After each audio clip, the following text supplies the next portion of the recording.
Good evening, Abo. Lost me. Good evening. Good afternoon. Lost me, मा खबर? सविता भाबी. Hello आगै सानडेनि फैलायबाय. दे फैनायनि थाखाय थेंक इउ स' माच.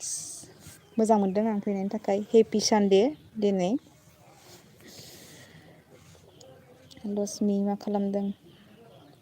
दङ नै आङो खर' सुखांनानै खानाय फोरानबाय थादों सान्दुङाव ओमफ्राय गोदाव सोराव मोननानै लाइभ फैबाय आरो लस्ट मी आगै सबिता भाबि मा ओंख्रि जाखो खबरफ्रा माबोरै दङ खिन्थाहरदो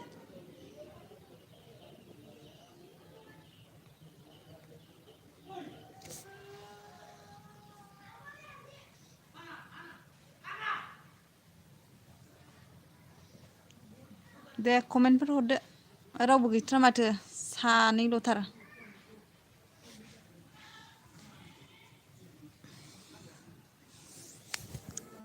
मोजाङानो आगै खबराना आरु बा मालाय गोथाव गोथावथार ओंख्रिया बुरजा जाना होथारबाय नामा गोथाव ओंख्रिजों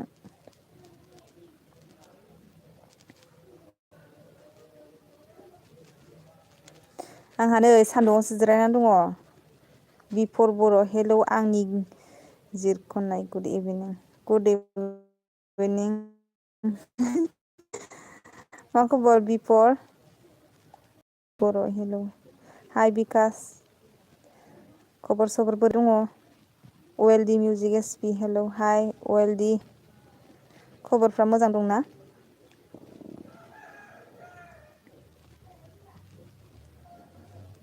एबरगयारि हेलौ सिस्टार हाय एबरगयारि माब्रै दङ खबर सबर खिन्थाहरदो दे सान्दुं सायदों आङो गोजांनाय मोन्दों आरो दुगैखांनानै गोजांदों खानाय लामदों खानाय दिङा ब्लग्स हाय हेलौ दिङा ब्लग्स बोरै दं अजित मा खालामगासिनो नों आं दङ ओरैनो नै सान्दुं सायगासिनो बिकास बर' happy new year same to you Bikash same to you गासिबो साननायफ्रानो जाफुंदों नैबे 2023निफ्राय गासिबो मोजाङै मोजां बिस्थिचरन ब्लग हेल' आब' हाय बिस्थिचरन बोरै दं खबरफ्रा सब मोजां दंना वेलडि मोजाङानो नोंहालाय आब' मोजां आंहाबो दिनेश बसुमतारी हेलौ दिदि माब्रै खबरा दङ मोजाङानो थिगानो खबरा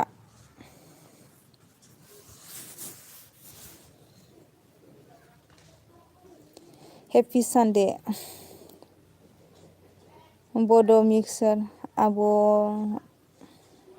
मिक्सार आब' ओंखाम जाखांबाय नामा औ जाबाय जानायालाय मोजाङैनो दं सिस्टार दं मोजाङैनो दं दे गासिबो मोजाङै मोजां दंथारो माथो ना मोजां जानांगौ बिदिनो दं दे मोजां नोंहालाय आंहाबो थिगानो दङ प्रबित ब्रह्म मा खबर नोंनालाय बिबाजै मोजाङानो मोजां हेपि निउ इयार बाजै सेम टु इउ आगै सेम टु इउ नोंनिसिमबो हेपि निउ इयार दिङा ब्लग्स आब' जाखांबाय नामा औ जाखांबाय ओंखाम जाखांबाय नामा आब' जाखांबाय बरगयारि हेपि निउ इयार दे नोंनिसिमबो happy new year happy Sunday same to you मा ओंख्रि आब' ओंख्रिया माबासोमोन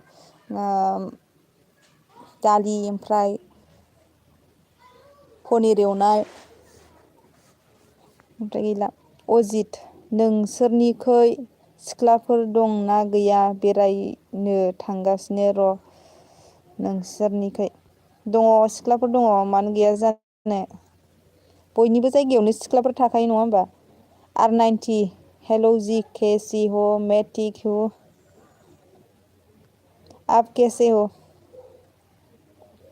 बिस्थिचरन ब्लग मोजाङैनो दं आब' दे केजि नार्जारि मा ओंख्रि जाखो दालि पनिर एवनाय बेलाथिजों वेलदि मा ओंख्रि जानायमोन आब'? दालिसोमोन। ओमफ्राय आंनि ब्लगखौ नायोना नाया दे नोंसोरो खिन्थाहरलाय अननानै खिन्थाहरबा मोजां नांगोन आं। आंनि ब्लगखौ नायोना नाया भिडिअफ्रानो माथो भिउसआनो जाया जाया जाथारबाय। अननानै भिडिअफोरखौ फुरा फुरा नायना होदोब्रा। सान्दुंआ जि मोदानदों आं खानायसो फोरानदोंना ओंखायनो सान्दुंआव थाबाय थादों आं। Hello' happy new years happy new year. जा गोथावहाय माथो ओंख्रिया गोथावानोथ'। गोथावसो जोंना दिनैनि ओंख्रिया। हाय गुड इभिनिं गुसुथार नामा आसामाव बेबादि गुसु दा नै बार स्रो स्रो बारगुलायदों गुसुनो।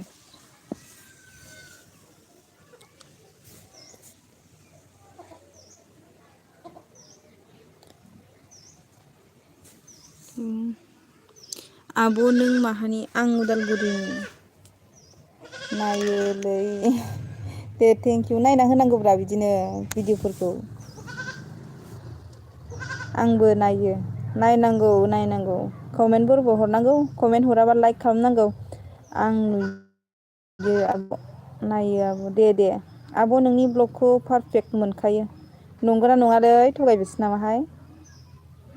दिङा ब्लग्स आंनिखौबो बारा नाया बाजै। आंनिखौबो बारा नाया बाजै। नायोथ' नायो आंबो नोंनिखौ नायो।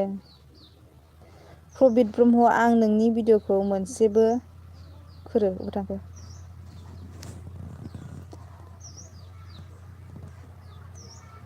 मानो दानखो?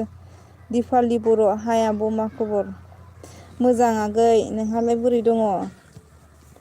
दासान्दि लाइभआव फैथ्राखै माथो दिपालि आगैया? मा ओंख्रि जाखो होनदों? जोंना ओंख्रिया माबासो दालि पनिर एवनायमोन।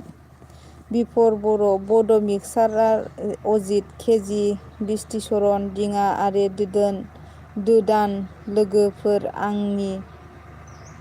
आं नाय कमेन्टस खालामहर एडबेक खालामगोननो।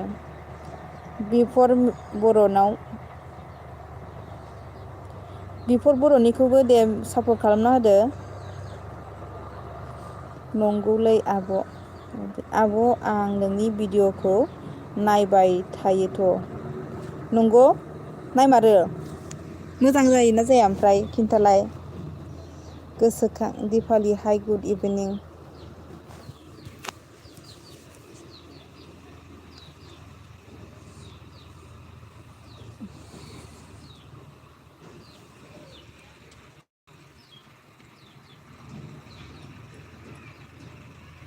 दिपालि हाय गुड इभिनिं नुदों नै प्रबित ब्रह्म सरिलै बिबोनां लिरनाया जायाखैमोन बेखायनो रिमुभ खालामदों दे जेबो नङा मालाबा समाव बिदिनो गलतिया जाखायो खेबसेबाबो।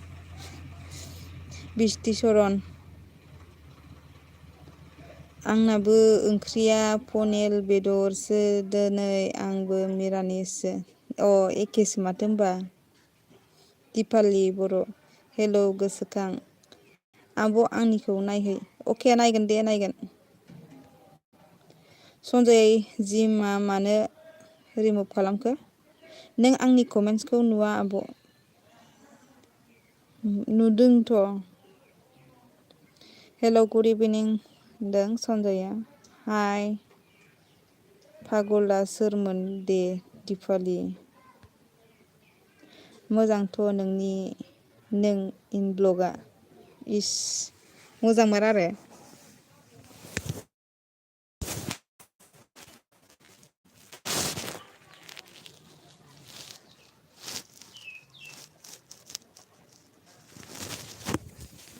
ओइ आं उन्दुनो ओंखारबायहाय ब्लगखौ दोनथ'फिनसै नामा? मेगना नायबाबो जाथारला नै लोगोफोर ना मा सानो नोंसोरो? आंना उदालगुरि जायगानि उदालगुरि डिस्ट्रिक्टनि आङो। आब' नों अबेनि? आं उदालगुरिनि।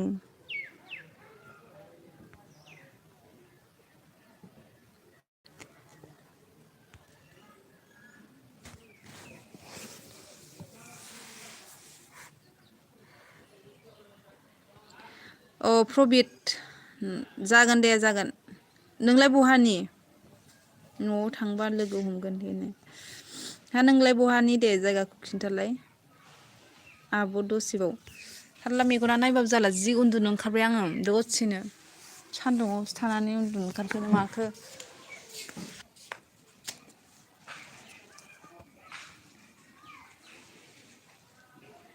आब' दसेबाव।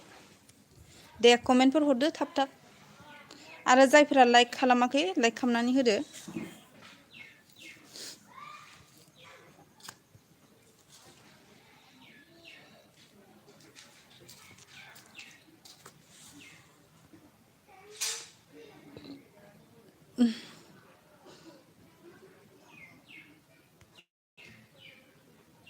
औ प्रबित ब्रह्म उदालगुरि। हा बहाथो दं बहाथो थायो नोंलाय? प्रबित निजोम अफिसियेल। गावख्लानाय बिखाखौ लाना हाय सोदोमस्रि। हाय निजोम आगै मा खबर? खबरालाय बोरै दङ माथो दिनैसो नुजाफैदों खौब्लानो कमेन्टफोरबो हरथ्रा माथो।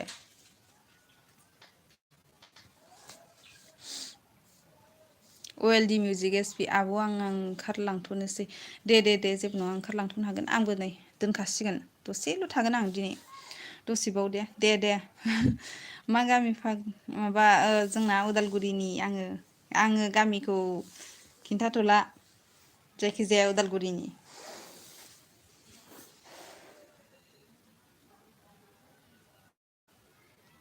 आब' लाइक थेंक इउ। जारिमिन हाय हेलौ जारिमिन। आं लाइभआव थानो बिराद मोजां मोनो बिबो नों। दे थाबानो जाबाय होनबालाय दसे। बिजिथार आब' निजोमा आजिखालि बा माथो मा खालामोब्रा मा मावो? जालायनाय मा मावो नोङो? आर बि ब्लक आं दासो फैदोंलै बाजै बाजारनिफ्राय। मा लायखो बाजारावलाय? मा लानानै फैखो? निजोम official O Day same to U निजोम। मा ओंख्रि जाखो नोंस्रा? हिन्दी लाइट फार्स्ट टाइम आब' थेंक इउ आरो दिनै फार्स्ट टाइमबा आरो गोदानबा सापर्ट खालामदो ना मा होनो अननानै सापर्ट खालामबानो जाबाय। बड' मिक्सार आब' नोंसा सोर सोर दं? जोंहा आंनि हासबेन्ड दङ ओमफ्राय फिसाला दङ ओमफ्राय बिहाव बिखुनजो आरो साबा जायो जोङो। गैला निजोमा सफासो जाबाय खोमा। आं म्यानमारसो थायो।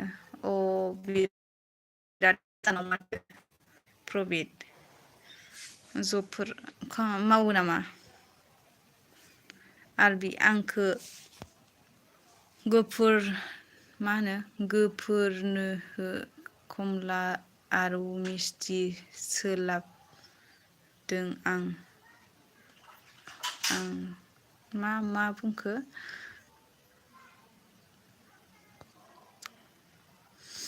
आर बि ब्लक आं बुजियासै मा होनखो?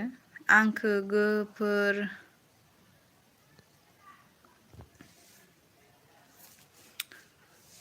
दे जायफ्रा लाइक खालामाखै लाइक खालामना गालांदो।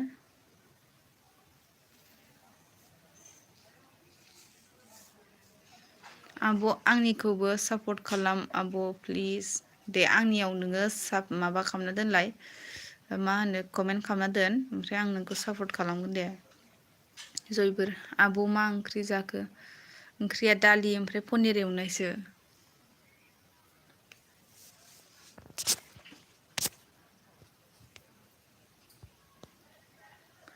बिदिब्ला आं थांथ'नोसै दै दसे आं उन्दुनो ओंखारदों दे।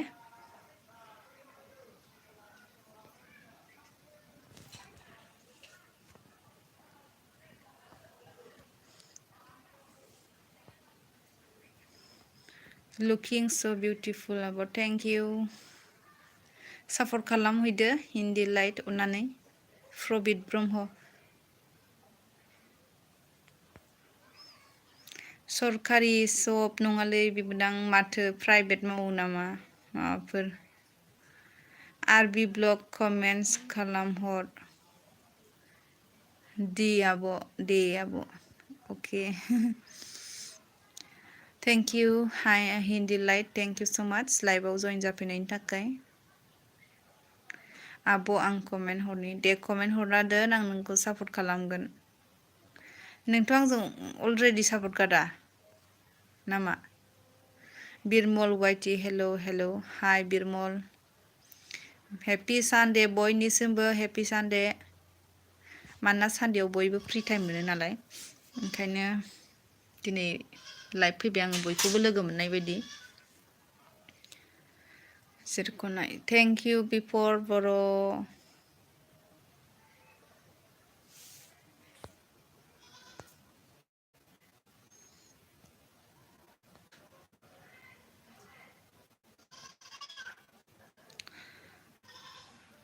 आरबि ब्लग फ्रम इण्डिया बर' हारसाफ्रा थगायलै आं फ्रेन्ड जाहोबाय फुंजा नार्जारि हेल' फ्रेन्ड हाय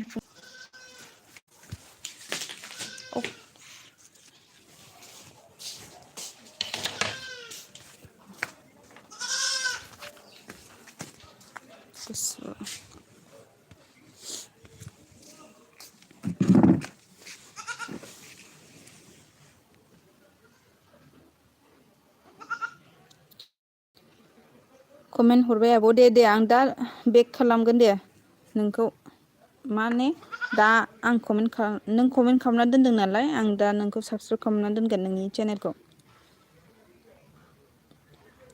ब्लग बानायबाय थायो नामा नोंबो प्रमद नार्जारि हेल' हाय प्रमद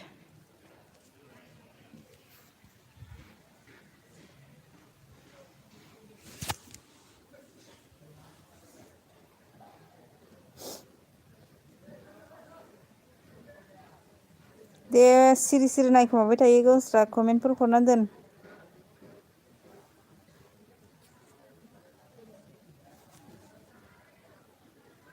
मा खबर आगै मोजां दङ थिगानो आब' सानसुमै नोंहालाय बोरै दङ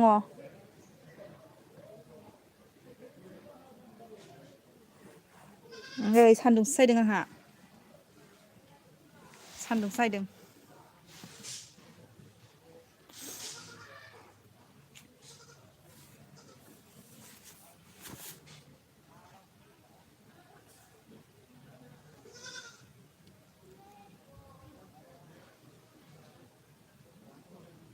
I am PKN Bodo Christian हाय पिकेन मा खबर फुंजा नार्जारि मा जायगायाव दं जाखो आं उदालगुरिनि ब्लग नङा आब' स्टेटास आब' ब्लगफोरबो बानायनांगौ बड' मिक्सार माने ब्लगफोरबो बानायबा बांसिन भिउस फैयो आरो ब्लगफोरबो लाबोनो नाजाबानो जाबाय नों बुरजा भिउस लुबैदोंबा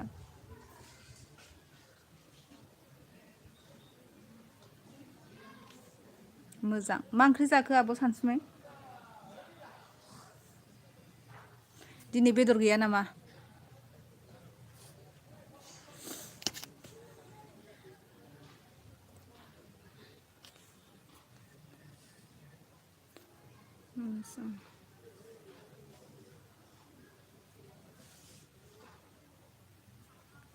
फैद' सारादुआव ओंखाम जानोसै बाजै ए माथो एमजि बायालाय जायगानिसो नलेनसो नामा नलेन नामा आं दुगैदों र' एसे खानाय फोरानग्रोदां सेयार खालाम आब' अके जागोन दे आं उदालगुरि एरियायाव थांबाय थायोलै बाजै उदालगुरि अबेयाव आंनि जुलियाव फैना भिडिअ' खालामनांगोन नों दे अके आंखौ इनभाइट खालामबानो जाबाय आं थांगोन नोंनि हाबायाबा माला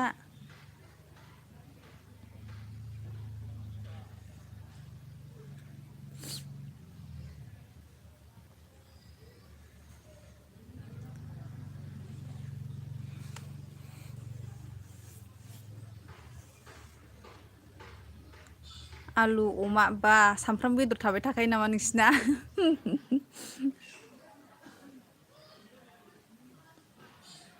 जेबो देलायाखै आं आमा बुगबसो दुगैखांनानै।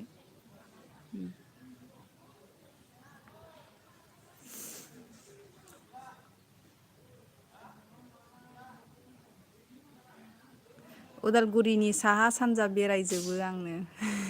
बेरायोना दे मोजां दे। मा ओंख्रि जाखो? दालिसो दालि ओमफ्राय पनिर एवनाय।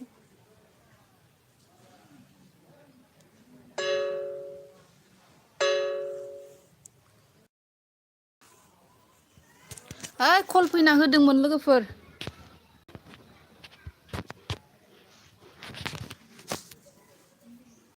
अब्ला न'आव थांसै आं सुथिखो खाबाय आंखौ मा होनखो? सानसुमै नार्जारि नोंसाला मा ओंख्रि सना? जोंना दालि ओमफ्राय माबासो पनिर एवनाय। दे कमेन्टफोरबो हरदो एसे आंना माबा कल फैना होनानै बिराद दसे थाबथानाय जाबाय थांला जोब्बायसो नामा?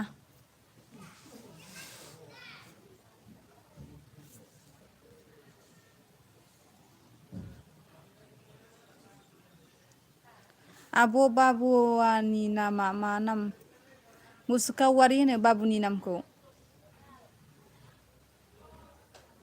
आं दा दे नोंनिखौ सापर्ट खालामगोन हो नोङो आंनियाव कमेन्ट हरना दोनखाबाय दा ओमफ्राय आं दा सापर्ट खालामगोन नोंनिखौ।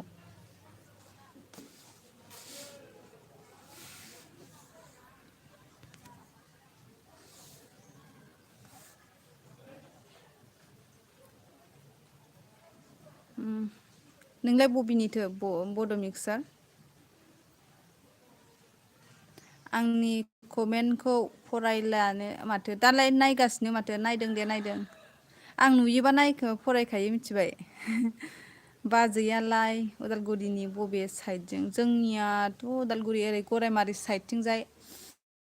ओमफ्राय सिंगाव फैदो ओमफ्राय सिंगाव फैनानै खाजियामाथि होननाय दङ बिथिंजाय आरो।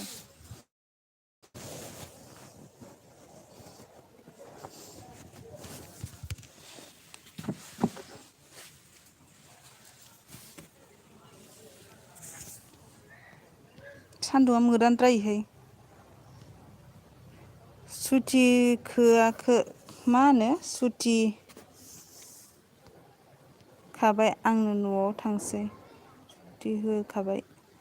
अ न'आव फैफिनसिगोन आरो ने दे लोगो मोनगोन।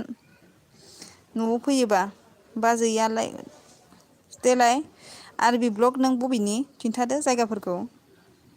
आं गोदान भिडिअ होदों नायहैदो। जागोन दे नायगोन। सिन्था खालामनाङा आं नायगोन आरो नायनानै लाइक होगोन दे।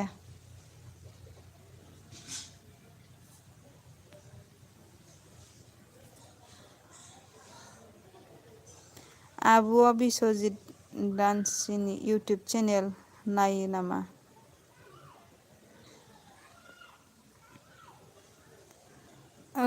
मिथिला आं बावबाय।